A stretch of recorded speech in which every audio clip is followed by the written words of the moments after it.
Hey, what's up everybody? Mark Price here at devslopes.com. And we've did a lot in the last video. We set up this scene here, we played around with light boxes, actually turned them off, played around with our directional light. And what we want to do now is we want to get the lighting better set up and the materials to be better set up. And so if you click any one of these objects here, over here, okay, like entrance, all right, you'll notice that it has a mesh renderer and it also has a Fantasy Demon Cave Atlas. And the shader that it picked for this is a standard shader, which is this shiny looking diffuse shader, which isn't really good. If you notice that the textures, they were hand painted by BitGem, okay? Hand painted to look a very specific way, and we're losing a little bit of that look with this shader. I'm sure the creator did not want this shiny look. Okay, so what we're gonna do is we're gonna play around with a few different looks here. So you can change your materials and basically, or your shaders, and your Unity comes with some built-in shaders, okay? And this particular material can use one of these shaders. So for instance, if we say unlit and then go to texture, ooh, look at that. It is really looking nice. And this is the way that I think the model was originally intended to look. The problem with this, in our case, I think, is that if we turn off the directional light, notice how nothing's affected. So what this means is lighting does not affect this at all, okay? Because we made it unlit. The shader is unlit. It's just the original texture in its full brightness, which we may or may not want at this point in time. So what I want to do is just play around with a couple more and then we'll make a decision. So we'll select this again and unlit texture. I'm not sure I want that. There are some others though. So for instance, there is mobile, which is mobile supported, okay? And we can say diffuse. And it kind of gets rid of the shininess and it takes on some of the shading, so it's kind of nice. But I'm still not sure that I like it completely. And again, we're just playing around here. You can do the same. Unlit, we already know about here.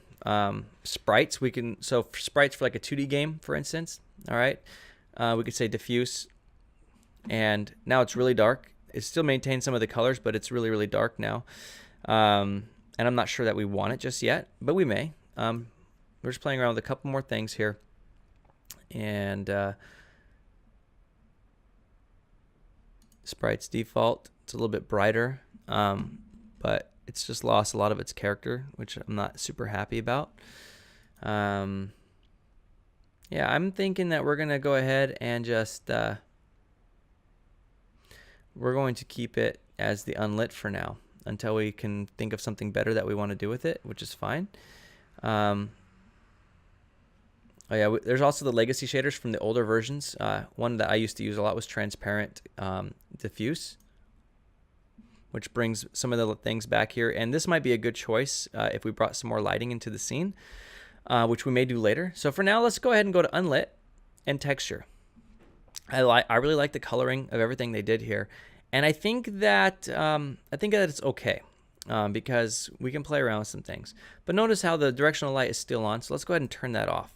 So our lava is a big problem. You know, it's not getting any lighting. So click the lava here. We created our own material for it, so we can change the shader on that as well to unlit and texture, and then it's nice and bright, as you can see right there. So it looks like real lava. And so maybe you're starting to think, oh, this is actually kind of coming together now, because it is. We can actually change on the main camera. We can change the background to black, you know, give it a more dark kind of feel. And then of course black is probably not the best, and so what I want to do is just put some mountains behind there. So I'm going to Command D on this object here, move it over, and we're just going to cheat. And I know this isn't the prettiest thing, but it's good enough for me. So I'm going to make it really big by pressing R to scale, and I just clicked the yellow, universal. W to move.